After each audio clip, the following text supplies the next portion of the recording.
네, 오늘 은혜 받으실 말씀은 요한복음 1장 45절에서 51절입니다. 시작. 빌립이 나다나엘을 찾아 이르되 모세가 율법에 기록하였고 여러 선지자가 기록한 그 일을 우리가 만났으니 요셉의 아들 나사렛 예수니라. 나다나엘이 이르되 나사렛에서 무슨 선한 것이 날 수 있느냐. 빌립이 이르되 와서 보라 하니라. 예수께서 나다나엘이 자기에게 오는 것을 보시고 그를 가리켜 이르시되 보라, 이는 참으로 이스라엘 사람이라. 그 속에 간사한 것이 없도다. 나다나엘이 이르되 어떻게 나를 아시나이까. 예수께서 대답하여 이르시되 빌립이 너를 부르기 전에 내가 무화과 나무 아래에 있을 때에 보았노라. 나다나엘이 대답하되 랍비여, 당신은 하나님의 아들이시요 당신은 이스라엘의 임금이로소이다. 예수께서 대답하여 이르시되 내가 너를 무화과 나무 아래에서 보았다 함으로 믿느냐. 이보다 더 큰 일을 보리라. 또 이르시되 진실로 진실로 너희에게 이르노니 하늘이 열리고 하나님의 사자들이 인자 위에 오르락 내리락 하는 것을 보리라 하시니라. 아멘. 지금 종교가 개혁된 지 505년 됐습니다.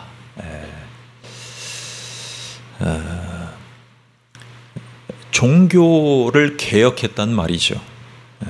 종교가 개혁됐다는 것은요, 당시에 기독교가 어둠 속에 있었다라고 얘기를 합니다. 그래서 새로운 시대로 깨웠다는 얘기입니다. 그것이 역사의 교훈이 됐습니다. 지난주에 나토 회원국 이렇게 수장들과 우리 한국 대통령이 참석을 했죠. 그런데 진정한 유럽이 새로워진 시기는 바로 이 505년 전으로 봅니다. 당시에 유럽은 유럽 국가의 왕들과 그 나라의 대표자들이 교황의 영향을 받았습니다.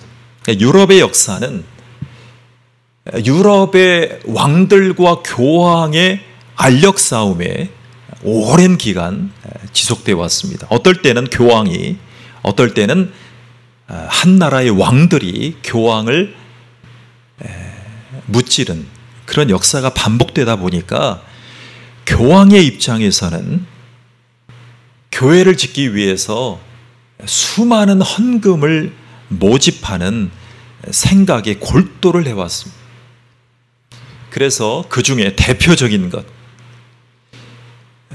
천주교회 교황이 발행하는 면죄부를 통해서 천국 갈 수 있다. 여러분, 그 당시에도 치매가 있었겠죠. 억울하게 힘들게 이렇게 살아가셨던 부모님들이 천국 가게 할 수 있는 유일한 방법이 바로 지옥 가지 않고 중간지대에 계시는데 부모님을 통해서 부모님에게 면죄부를 사드리면 연옥, 지옥과 천국 사이에 연옥에 머물러 계시는데 이 면죄부를 사드리면 천국으로 보내드릴 수 있다. 이렇게 얘기한 것입니다. 역사상 가장 큰 사기죄에 해당됩니다. 그래서 교황 밑에 있었던 신학교 교수이면서 신부였던 마틴 루터가 항명을 하게 됩니다. 이렇게 부르짖었습니다. 오직 십자가의 복음과 십자가의 신학만이 인간의 구원을 가능하게 해준다. 그리고 십자가에 달려 죽으시고 부활하신 예수 그리스도에 대한 믿음만이 새로운 시대가 열릴 수 있다. 지금 그에 대한 후광으로 지난주에 미국 대통령과 유럽의 대표들이 주요 나토의 회원국 대표들이 모여서 회의할 수 있었던 것입니다. 예수 그리스도의 십자가 죽음으로 인류의 죄값을 지불하셨기 때문에 그 십자가를 통해서만 우리는 하나님과 평화로울 수 있다. 오직 예수 그리스도를 믿음으로써만 의롭게 될 수 있다라는 은혜를 입었다라고 선포했던 것이죠. 그래서 새로운 교회들이 태어나기 시작합니다. 그리고 새로운 생각들에 의해서 새로운 시대가 열린 것입니다. 이것을 새로운 환상을 보게 되었다. 네 글자로 종교가 개혁되었다 이렇게 얘기를 합니다. 그래서 이 마틴 루터라는 당시의 작은 거인의 등에 올라타서 유럽의 교회를 중심으로 한 이 유럽은 새 시대의 문을 열었다라고 평가들을 하고 있습니다. 여러분, 성경은 약속이죠. 약속입니다. 자, 옛날 약속이 뭐예요? Old Testament, 구약입니다. 그리고 새로운 언약, 뭐죠? New Testament, New Testament. 자, 신약입니다. 이렇게 이루어져 있는데, 여러분, 구약 시대를 살고 있던 사람들에게 새로운 약속이 오기 시작했습니다. 그게 바로 예수님이죠. 예수님이 오셔서 새로운 언약이 시작되었습니다. 자, 계속 말씀하세요. 예수님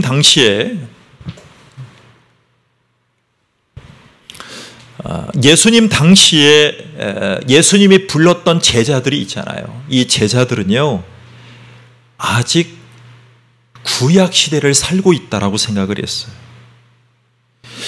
그래서 예수님의 말씀을 듣고, 이제는 뭔가 시대가 변해지고 있구나, 이렇게 생각한 거예요. 자, 예수님이 최초의 제자들을 불러서 그 예수님이 오신 이후에 예수님이 하셨던 많은 선포 가운데 지금 2000년이 흘렀잖아요.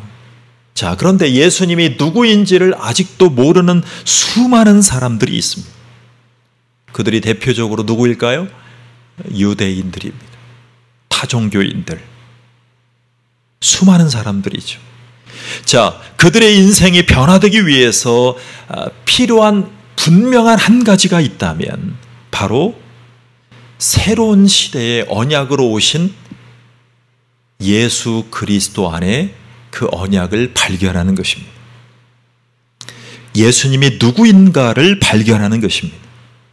그래서 옛날 언약에서 새로운 언약의 전환기로 새로운 환상을 보게 되는 사람들이 많아지는 것입니다.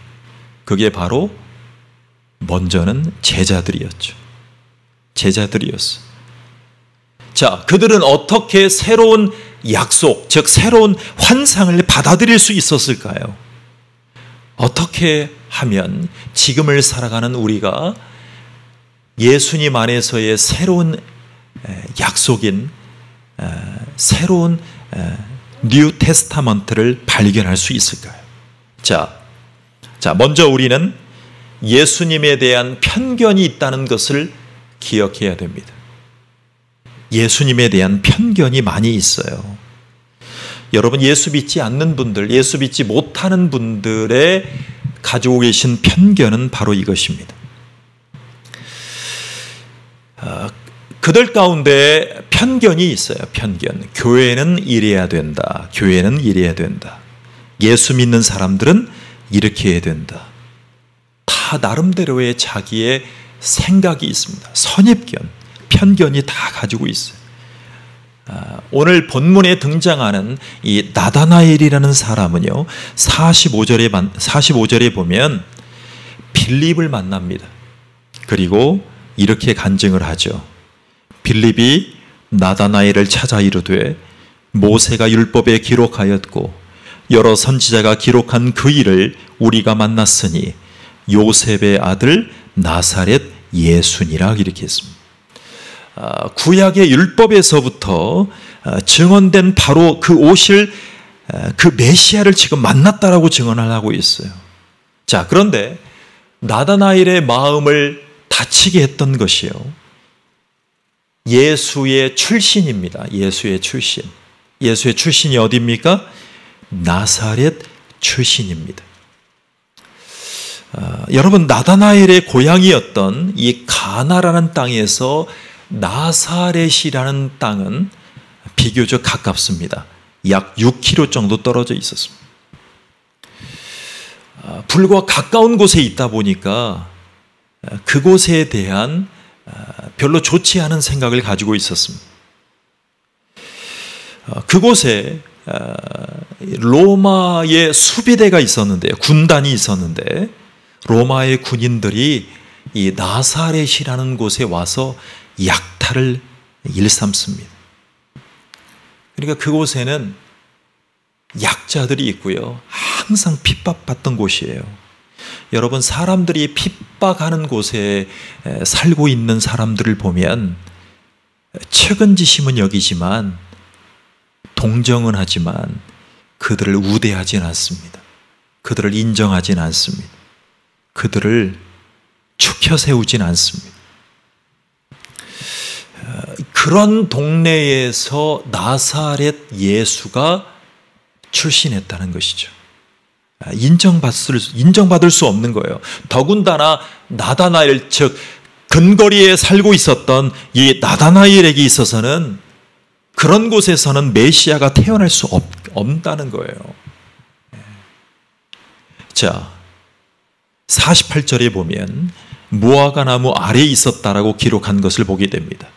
거기에서 성경을 읽고 있었습니다. 자, 당시에 유태인 남자들은요, 나무 밑에서 성경을 읽고 암송하고 되새기는 그런 문화가 있었습니다. 자, 그런데 성경에 의하면 메시아는 유대 땅 베들레헴에서 출생해야 된다는 생각 가운데 있었어요. 자, 그리고 유대 땅 베들레헴에서 탄생하시도록 예언되었단 말이죠. 자, 그런데 전체를 알지 못하는 그런 나다나엘의 마음속에 마태복음 1장 23절에 보면 이렇게 나와 있습니다.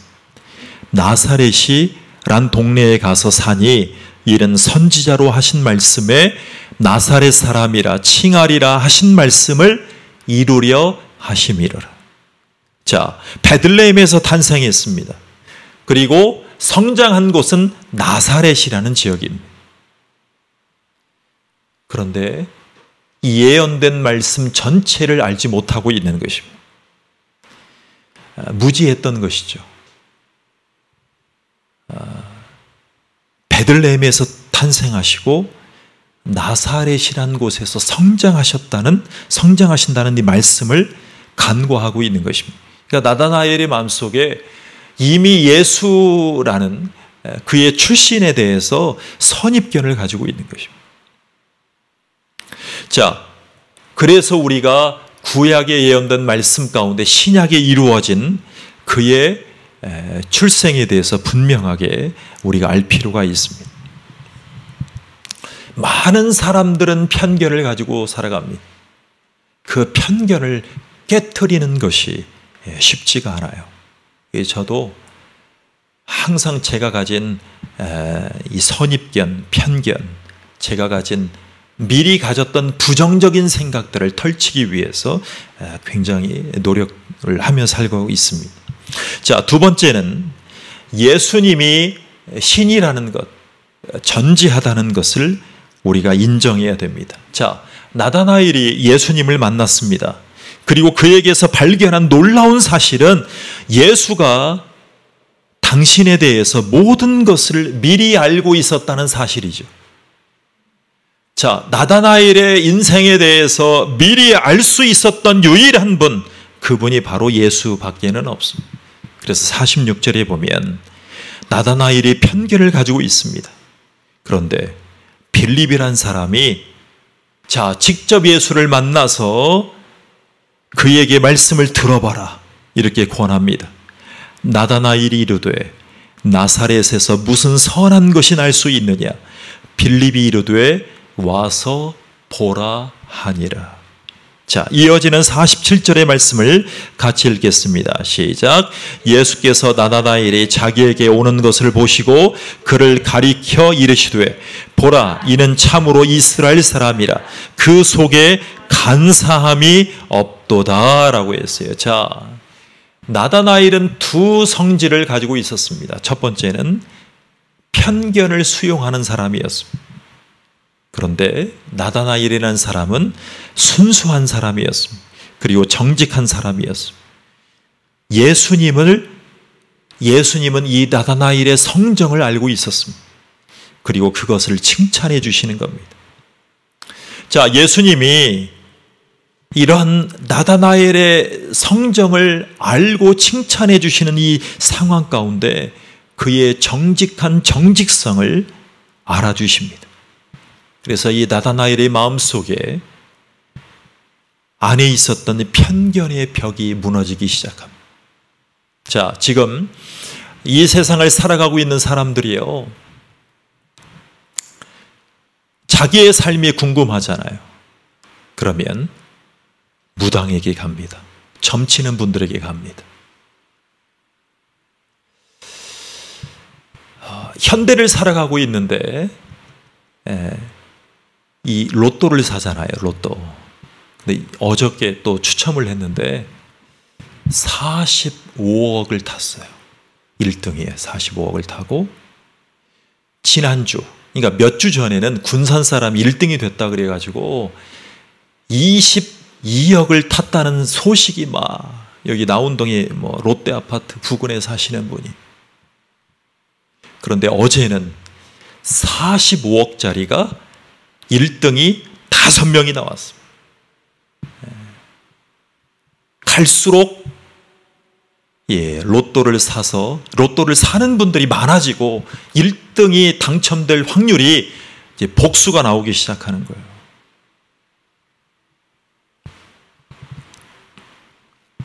지금은 어떤 시대냐면 로또를 사는 시대가 아니고요. 이번 주에 로또의 1등이 될 이 번호를 줄 테니까 나에게 수수료를 달라. 이런 업체들이 횡행하는 시대예요. 그래서 사람들이 어차피 사는 로또 돈을 몇만 원씩 줍니다.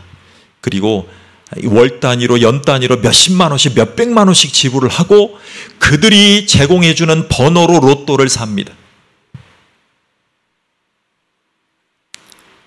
당시에도 이 새로운 언약을 발견하기 전에, 예수님이 오시기 전에 그 당시에 주술사들과 수많은 점치는 사람들이 있었습니다. 시대별로 꼭 있었어요. 그래서 나다나엘의 마음속에 예수님의 출신 때문에 별로 꺼림칙했지만 자기의 삶에 대해서 얘기하기 시작하는 겁니다. 그래서 처음에는 어떤 면에서는 신기했었던 것 같아요. 자, 48절 전반부에 보십시오. 그리고 나다나엘이 이렇게 얘기합니다. 나다나엘이 대답하되 랍비여 어떻게 나를 아시나이까 그랬습니다. 자, 예수님이 이 나다나엘에게 더 놀라운 사실을 말씀하십니다. 예수께서 대답하여 이르시되 빌립이 너를 부르기 전에 내가 무화과 나무 아래에 있을 때에 내가 보았노라. 이렇게 얘기합니다. 누가 나를 봐주고 있었어요. 내 삶을 봐주고 있었어요. 내 삶을 업해줄 사람을 찾고 있었는데 희한한 경험 가운데 지금 나다나엘을 만난 거예요. 여러분, 나다나엘의 마음속에 자기 깊숙한 곳에 있는 내면, 내가 조용히 홀로 사람들을 피해서 저 나무 아래 있던 그 내 모습까지 속속들이 아는 저분 말이죠. 그분이 누구일까? 관심이 가기 시작했습니다. 여러분, 전 세계인들이 가장 많이 가는 여행지 중에 어디일 것 같으세요? 바로 태국입니다. 태국.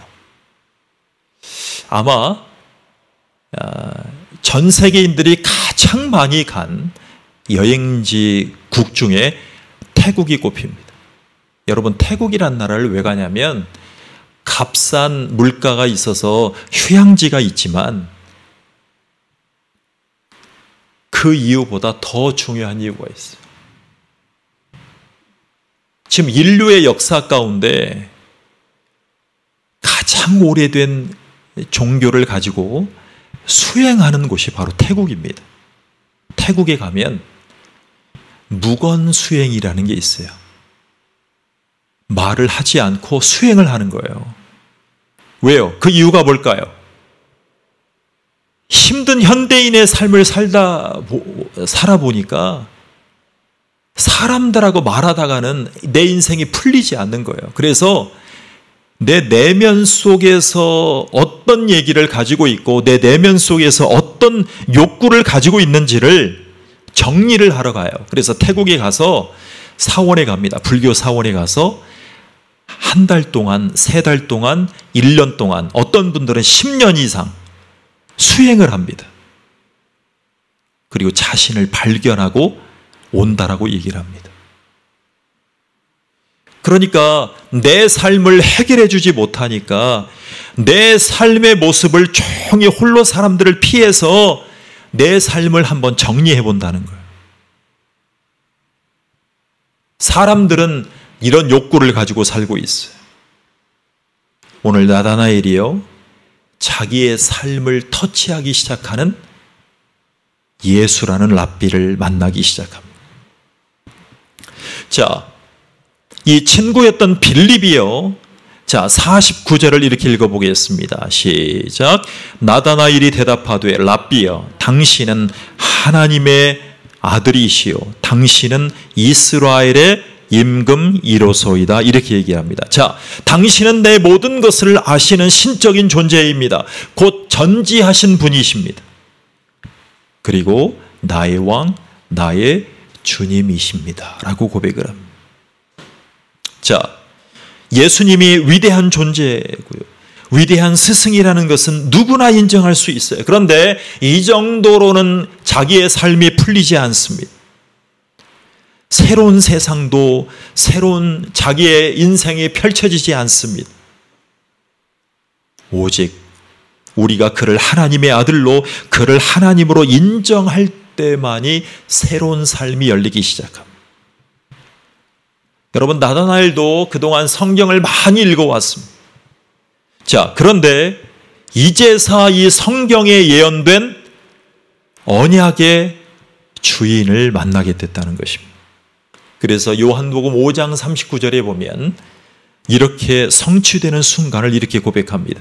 너희가 성경에서 영생을 얻는 줄 생각하고 성경을 연구하거니와 이 성경이 곧 내게 대하여 증언하는 것이니라 그랬습니다. 자, 성경의 약속들을 증언하는 그 말씀을 경험하기 시작하는 것입니다. 자, 그 다음으로 예수님이 그들의 중보자가 된다는 것을 그들에게 말씀하십니다. 자, 예수님이 나다나엘을 만나지 않으셨습니다. 그리고 그가 무화과나무 그늘 아래에 있던 것을 보았다는 그 말씀을 하셨을 때 예수님의 놀라운 신성에 대한 증거의 말씀을 하십니다. 그의 선언을 하십니다. 자, 예수님이 나다나엘에게 그 이상의 놀라운 일을 그가 경험할 것이라고 선언하십니다. 그게 바로 50절의 말씀입니다. 시작. 예수께서 대답하여 이르시되 내가 너를 무화과나무 아래에서 보았다 하므로 믿느냐? 이보다 더 큰 일을 보리라 그랬습니다. 이보다 더 큰 일은 바로 51절입니다. 51절 시작. 또 이르시되 진실로 진실로 너희에게 이르노니 하늘이 열리고 하나님의 사자들이 인자 위에 오르락 내리락 하는 것을 보리라 그랬습니다. 자, 이 말씀, 여러분, 하나님의 사자들이 인자 위에 오르락 내리락, 이게 언제 시작됐죠? 예수님이 우리 가운데 오셨을 때, 침례 받으실 때. 자, 그런데 이 말씀을 이해하기 위해서는, 자, 창세기 28장의 말씀을 이해를 해야 됩니다. 우리가 창세기 28장은요, 믿음의 조상의 한 분이었던 야곱이 있잖아요, 야곱. 그런데 형의 장자권을 빼앗았잖아요. 그리고 형의 진노를 피해서 그 외삼촌 라반이 있는 하란이라는 곳으로 향하고 있었어요. 자, 집을 떠난 지 60km가 되었습니다. 60km. 막 길을 갑니다. 그리고 해가 저뭅니다. 한밤중에 돌을 베개 삼아서 자기 시작합니다. 그런데 꿈이 꾸어집니다. 자, 요셉에게 허락해 주셨던 이 꿈처럼 야곱에게도 꿈이 꾸어집니다. 한밤중에 이 본 꿈에서 하늘과 땅을 연결하는 사닥다리가 내리는 거죠. 그때 천사들이 오르락내리락 갔던 장면이 있습니다. 이 광경을 보게 되는 것입니다. 그리고 사닥다리 위에 계신 여호와 하나님을 보고 그분의 약속의 말씀을 뵙게 됩니다. 자, 이 이야기를 나다나엘에게 들려주신 이유가 있습니다. 창세기 28장의 사건과 오늘 본문의 이야기에서 오버랩되는 사건입니다. 창세기 28장의 천사들이 오르락내리락 할 때에 사닥다리 대신에 예수님은 천사들이 인자 위에 오르락내리락 하리라고 말씀하십니다. 이것을 의미하는 말씀이 있습니다. 자, 야곱이 본 환상에서 하늘과 땅을 연결하는 사닥다리가 바로 인자 되신 예수님이란 얘기입니다. 그것을 선언하시는 겁니다. 자, 여러분, 유태인 남자들은 태어나기 전부터 부모에게 이끌려서 율법의 말씀을 계속 듣습니다. 외울 정도로 듣습니다. 그래서 이 창세기 28장의 말씀을 모르지 않습니다. 바로 인자 되신 예수님이라고 선언하시는 것이죠. 자, 그래서 예수님이 바로 하늘과 땅을 연결하는 중보자로 오실 것을 선언하는 그 말씀을 우리 가운데 하시는 겁니다.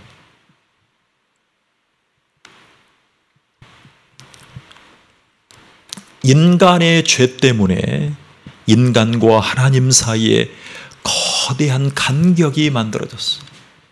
그 중보자이신, 우리의 죄를 해결하실 중보자이신 예수님이 자기 선언을 하고 있는 것입니다. 그래서 예수님께서 이 간격을 메울 중보자로 인간과 하나님 사이에 곧 땅과 하늘을 연결하는 중보자로 오신 것을 선언하는 말씀 가운데 우리가 지금 서 있는 것입니다. 자, 우리가요, 이제는 어디 쉬러 가거나 산책하러 가는 곳에 수많은 이단 분들이 오셔서 전도를 하죠. 자, 어제도 우리가 만났는데 사람들이 많이 다니는 곳에 가장 신사적으로 전도하시는 분들이라면 바로 여호와의 증인입니다. 증인. 여러분, 나다나엘이 지금 어떤 역할을 하고 있어요? 성경에 증인 역할을 하고 있는 거예요. 증인. Witness. 여러분, 예수님의 말씀을 듣고 믿고 그 말씀을 약속으로 받아들인 사람을 증인이라고 얘기를 합니다. 증인. 증인의 역할은 뭐예요? 예수님이 하신 말씀을 그대로 증거하는 사람이에요.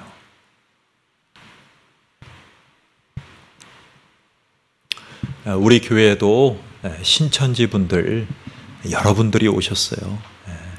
최근에도 오셨지만 예전에도 많이 오셨어요. 제가 결국에는 알게 됐어요. 그런데 지난주에 전북 CBS에 3,000명 이상이 이 도로, 인도 다 점령하고 전북 CBS, 우리 전주 가다 보면 입구 쪽에 있잖아요. 왼쪽에 큰 방송국이죠.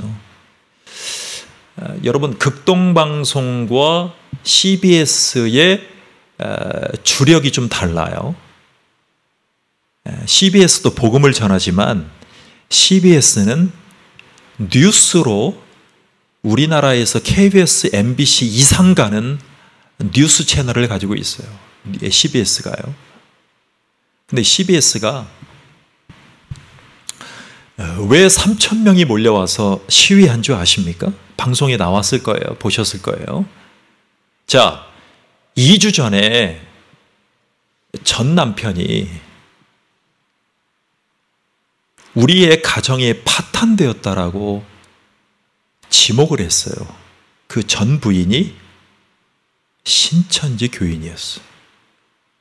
그래서 자기가 이혼한 것도 신천지 때문이고, 그게 바로 저기 순창 쪽에서 일어난 일이에요. 뉴스에 나왔죠. 그래서 신천지 때문에 이혼했고, 신천지 때문에 재결합이 안 되고, 신천지 때문에 아이들도 힘들다, 이렇게 CBS가 보도를 암묵적으로 보도를 한 거예요. 왜냐하면 그들은 사실대로 보도를 해야 되니까. 자, 그 보도는 사실이라고 CBS가 얘기를 하고 있는 거예요. 그런데 수많은 사회활동, 수많은 대외적인 활동을 하고 있잖아요. 이번에 대통령 선거에 개입했다, 이런 얘기가 나오잖아요. 그런데 그들이 듣기에는 그들의 종교를 자꾸 이렇게 뉴스에서 얘기를 하니까 와서 이렇게 시위를 한 거예요. 자, 잘못된 증인이죠. 잘못된 증인이에요. 여러분, 진짜 증인은 디모데전서 2장 5절의 말씀을 기억하셔야 됩니다. 하나님은 한 분이시요, 또 하나님과 사람 사이에 중보자도 한 분이시니 곧 사람이신 그리스도 예수라. 이렇게 그리스도 예수를 기억해. 중보자가 한 분이에요. 중보자가. 근데 신천지는 뭐라고 하시냐면, 구약의 약속의 말씀을 신약 때, 지금 시대에 그 언약의 말씀의 약속의 사자로 전달해 주신 분이다, 이렇게 얘기해요. 누가요? 할아버님께서, 이만희 할아버님께서 약속의 사자. 그래서 저도 극동방송 지사장님에게 이렇게 얘기했어요. 지사장님, 같이 식사를 하는데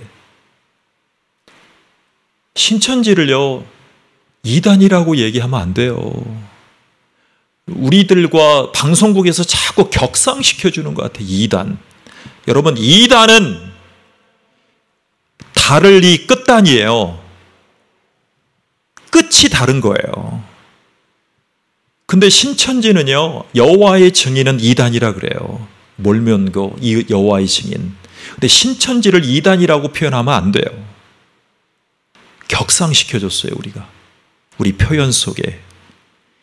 사입이라고 나와요. 사입이라고. 방송이든 우리가 얘기할 때. 왜요? 교주가 달라요. 우리가 믿는 하나님은 한 분이시고, 또 하나님과 사람 사이의 중보자도 한 분이시고, 곧 사람이신 그리스도 예수예요. 여러분 믿으십니까? 근데 그 역할을 사람이 채갔는데 어떻게 이단이라고 해요?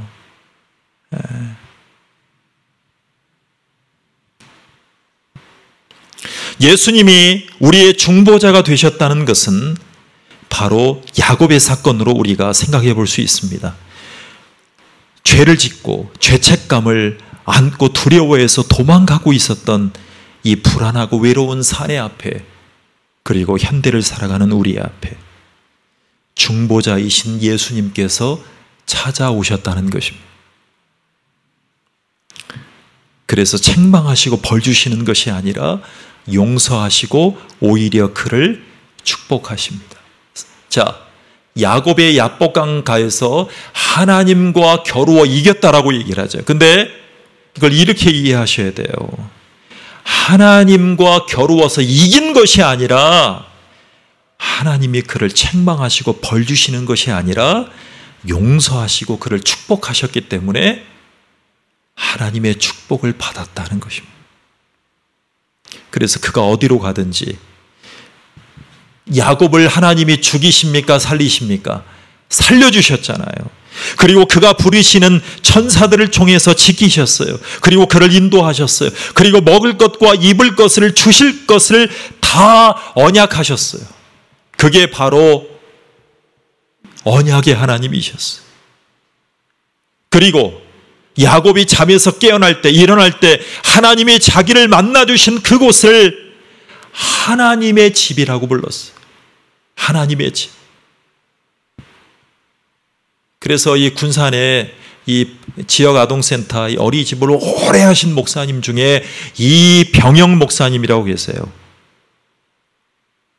시청 뒤에 베델교회, 이 베델, 이 이름 속에 야곱의 영성으로 아이들과 어르신들을 잘 케어했더니 군산시의 아주 모범적인 아주 기관이 돼 사회복지 법인이 됐잖아요. 하나님의 집. 그래서 야곱이 본 환상은 어느 날 중보자 예수 그리스도께서 역사의 지평선에 오실 때 엄청난 새 시대의 예언이 된 것입니다. 자, 옛날 언약인 율법에 비추어 보면 야곱이라는 사람에게는 소망을 찾을 수가 없습니다. 왜요? 하나님도 속이고 가족도 속였잖아요. 당연히 벌을 받아야 돼요. 심판을 받아야 될 죄인 중에 괴수였어요. 사울처럼. 그런데 그에게는 하나님께 나아갈 길이 단절된 그 시면 가운데, 그 삶 가운데서 울부짖고 방황하다가 죽어도 쌀 인생이었어요. 우리의 믿음의 조상이 될 수가 없는 인물이었어요. 그의 믿음 가지고는, 그의 성격과 성질 가지고는 믿음의 조상이 될 수가 없어요. 그런데 그런 야곱을 긍휼히 여겨주셨어요. 인생을 끝내야 될 상황 가운데 있는 사람, 그런 사람 가운데 하늘에서 땅으로 은혜의 사닥다리가 펼쳐진 것이죠. 은혜의 사닥다리. 여러분, 야곱의 인생은 뜻밖의 은혜를 입게 됩니다. 그리고 천사들의 도움을 받습니다. 그리고 저 위에 계신 여호와 하나님 아버지께로 나아가서 그를 경배하는 환상을 보게 됩니다. 그게 환상이에요. 환상. 점쳐주는 게 환상이 아니고, 로또 번호 알려주는 게 환상이 아니고, 그리고 그의 축복을 경험하게 됩니다. 그리고 살아가게 됩니다. 여러분, 제가 요즘에 이 재물에 대해서, 경제에 대해서 새로운 계속 경험을 하게 돼요. 여러분, 돈 많으면 좋죠. 그죠? 많으면 좋아요. 많으면 좋아요. 여러분, 우리 기침 총회장이신 고명진 목사님 있잖아요. 아주 놀라운 일을 많이 섬기시잖아요. 우리 교회 뒤에도 보면 마스크 이 뿌리는 거 총회에서 지원해 주는 전도물품이에요. 총회에서. 그런데요, 고명진이라는 목사님이 헌금한 게 아니에요. 총회 이름으로 왔지만 하나님이 총회장을 세우실 때 다른 교단하고 우리 교단은 달라요. 다른 교단은요, 총회장 되려면 합법적으로 교회에서 헌금하고 많은 돈을 헌금으로 쏟아부어서 총대들에게 10억에서 20억을 써요. 1년 총회장을 한다고요. 근데 우리 주요 교단, 우리 한국의 주요 6대 교단에 속한 이 침례교단은요, 총회장이 되면 어떻게 하냐면, 교회를 살리는 일에 그런 문화가 생겨나기 시작했어요. 그래서 이 고명진 목사님도 두 번째 지금 출마하면서 가까스로 되시면서 영혼을 살린다. 영혼을 살려야 된다. 저도 침례교회가 살기 위해서는 총회 로고가 필요합니다. 그래서 로고도 순종해서 했잖아요. 저도. 제가 총회 임원도 아니고 아무것도 아닌데 그리고 이 총회장이 되시니까 하나님이 사업하시는 목사님을 붙여주셔가지고 수많은 물질들이 여기 이 총회로 흘러가게 하는 거예요. 그래서 총회에서 전체 전국 교회의 전도를 위해서 이런 물품과 전도의 시스템을 허락하셔요. 그래서 저도 건의했어요. 다른 교단과 달리 좋은 선진 교단이 되려면 한 총회장님이 하는 것이 아니라 매년마다 총회가 전도 사업에 더 이 제도화했으면 좋겠다. 이렇게 건의를 했어요. 건의를 드렸어요. 자, 여러분, 뜻밖의 은혜를 입었던 천사들의 도움을 받았던, 그리고 저 위에 계신 여호와 하나님 아버지께로 나아가서 그를 경배하고 그의 축복을 경험했던 야곱의 인생 가운데 이제는 그의 후손들과 이스라엘 백성들 가운데 전도의 모델이 되었다는 거 아십니까? 야곱이 자기의 이 구질구질한 삶 가운데 맨 사기치고 다녔던 이 야곱의 삶 가운데 이제는 민족의 아버지, 언약의 조상으로 하나님 아예 쓰신다는 거 아닙니까? 그래서 새로운 언약, 새로운 시대에 그 주인공으로 시작되는 아주 중요한 역할을 가졌습니다. 우리가 그러한 야곱의 축복을 받으시는 저와 여러분 되기를 축원합니다. 여러분, 셰익스피어 아시죠? 셰익스피어. 영국과도 바꾸지 않는다는 셰익스피어 있잖아요. 자, 셰익스피어가 쓴 소설 가운데 맥베스라는 게 있잖아요. 맥베스. 그런데 유명한 영국 배우였던 사라 아담스라는 여인이 있었어요. 그런데 이 여인이 건강을 잃어버렸어요. 그리고 죽음의 공포를 느꼈어요. 그때 병원도 닥터도 찾아다녀보고, 용하다는 사람도 찾아다녀보고, 점쟁이도 가보는 사람도 있을 수 있잖아요. 자기 인생이 마지막에. 그런데 그녀의 마음속에 창세기 28장을 읽게 됩니다. 야곱의 얘기를 읽게 되는 거예요. 이 전대미문의 역사상 가장 사기꾼이었던 이 야곱의 일생의 변화를 보게 되면서 중보자 예수님을 바라보기 시작합니다. 자기의 삶을 예수님에게 맡기기 시작합니다. 그리고 그녀의 마음속에 하늘의 은혜가 임하기 시작합니다.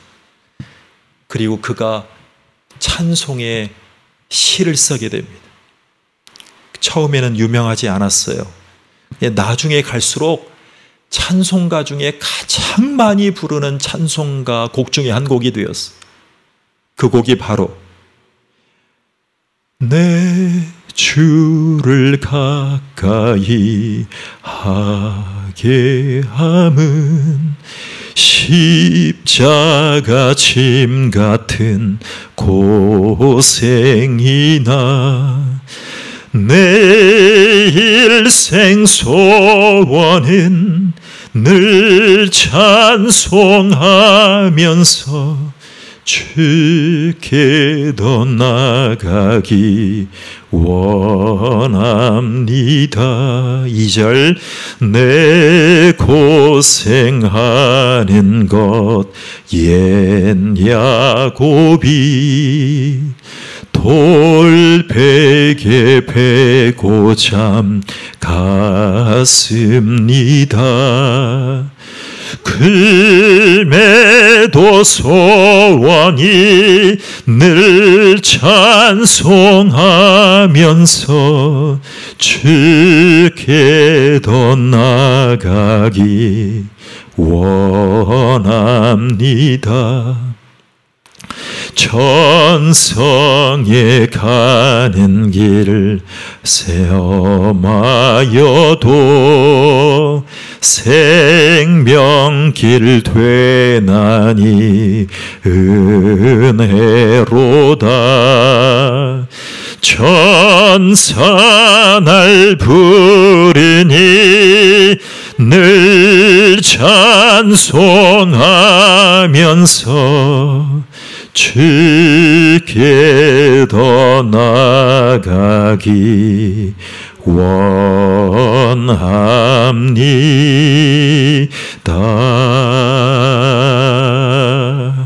인생은 100년이죠. 100년. 제가 어떤 책을 봤는데 100년 건강, 100년 살기. 그렇죠. 100년 동안 건강하게 살다가 가는 것은 어마어마한 복이죠. 이 복은 아무에게나 오지 않습니다.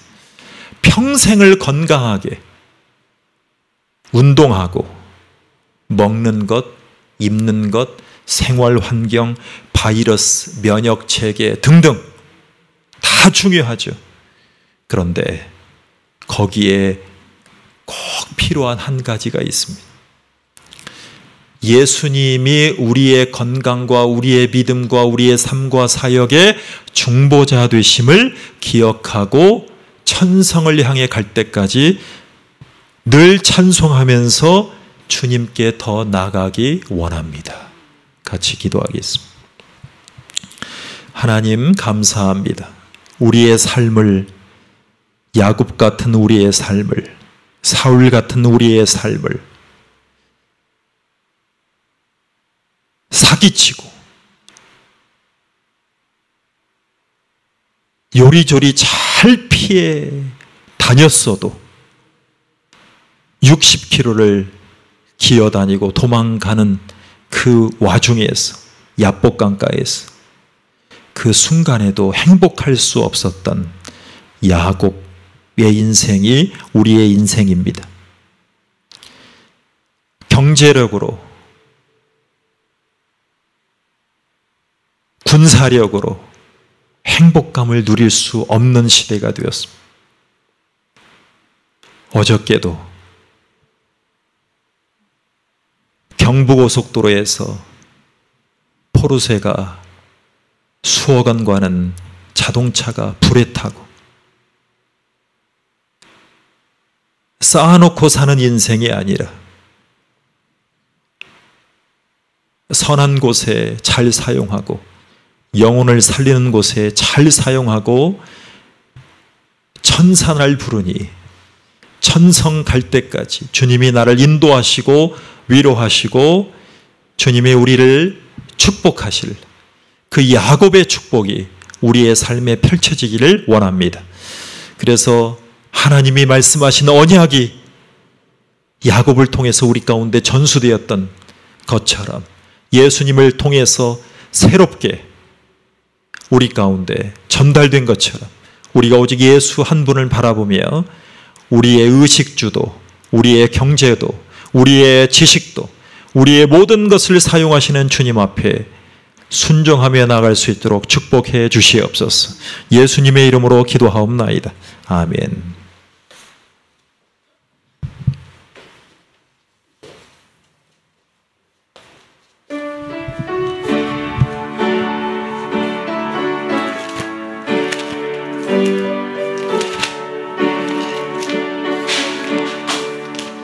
내 모든 지엄 무거운 죄를 주 예수 앞에 아뢰이면 근심에 쌓인 날 돌아보사 내 근심 모두 맡으시네. 무거운 짐을 나 홀로 지고 견디다 못해 쓰러질 때 불쌍히 여겨 구원해 줄이 은혜의 주님 오직 예수. 내 모든 괴로움 닥치는 환난 주 예수 앞에 아뢰이면 주께서 친히 날 구해 주사 넓으신 사랑 베푸시네. 무거운 짐을 나 홀로 지고 견디다 못해 쓰러질 때 불쌍히 여겨 구원해 줄리 은혜의 주님 오직 예수. 내 짐이 점점 무거워질 때 주 예수 앞에 아뢰이면 주께서 친히 날 구해 주사 내 대신 짐을 져주시네. 무거운 짐을 나 홀로 지고 견디다 못해 쓰러질 때 불쌍히 여겨 구원해 줄리 은혜 주님 오직 예수. 마음의 시험 무서운 죄를 주 예수 앞에 아뢰이면 예수는 나의 능력이 되사 세상을 이길 힘 주시네. 무거운 짐을 나 홀로 지고 견디다 못해 쓰러질 때 불쌍히 여겨 구원해 줄리 은혜의 주님 오직 예수. 주님 앞에 드린 이 예물을 주님 홀로 영광 받아 주시옵소서. 주님을 높여드리고 우리의 구원자여 중보자이신 예수님을 통해 귀하게 사용되기를 원합니다. 예수님의 이름으로 축복하며 기도하옵나이다. 아멘.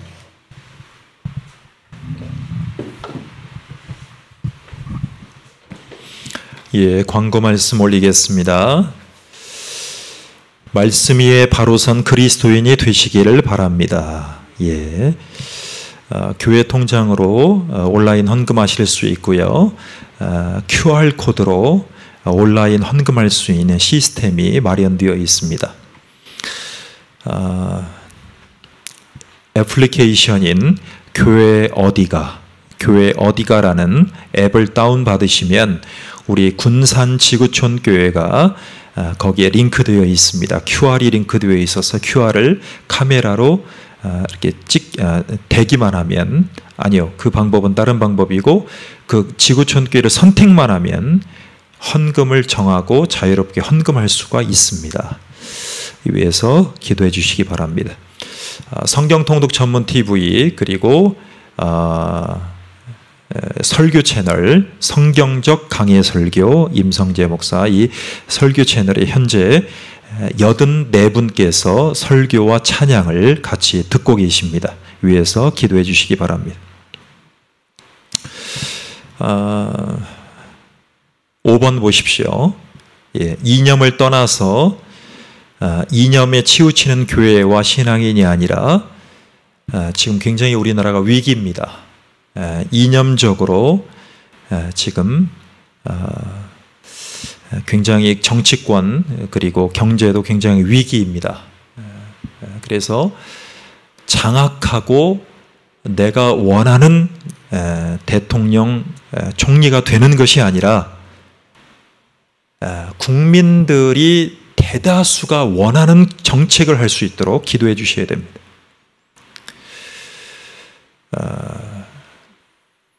사법체계를 경찰과 검찰과 이 사법체계를 대통령이 통제를 하면 민주주의가 되질 않습니다.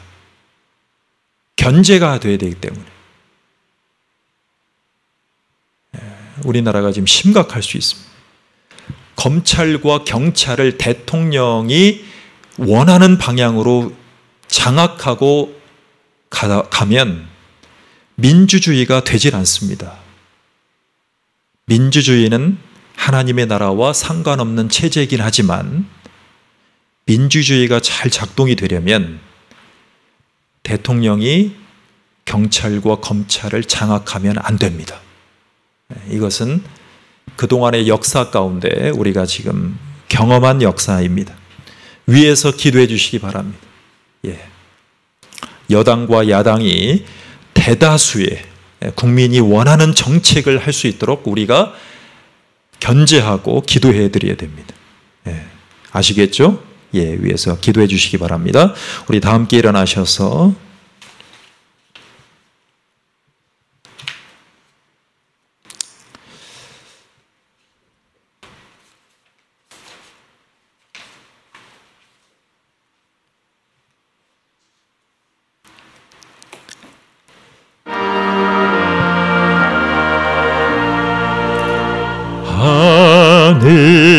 하늘에 계신 아버지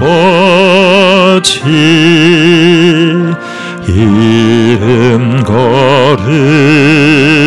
거룩하사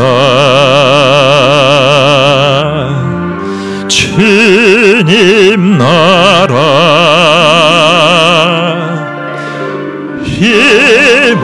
임하시고 뜻이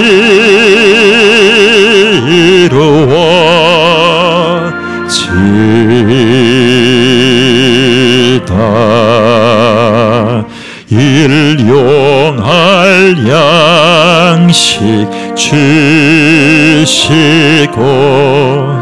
우리들의 큰 죄 다 용서하옵시며 또 시험에 들게 마시고 악에서 구원하소서. 대개 주의 나라 주의 권세 주의 영광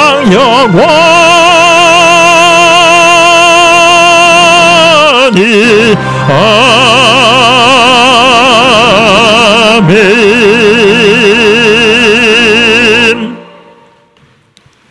지금은 우리를 구원하러 중보자로 오신 예수 그리스도의 은혜와 우리를 사랑하셔서 새로운 약속의 주인공으로 메시아 그리스도를 우리 가운데 보내주신 하나님 아버지의 사랑하심과 어떤 인간도 위로자의 역할을 할 수 없음을 인정하게 해주신 우리의 위로자요 보혜사이신 성령 하나님의 은혜가 우리의 인생과 우리의 믿음과 우리의 사역과 우리의 삶에 영원토록 함께 계시를 지어다.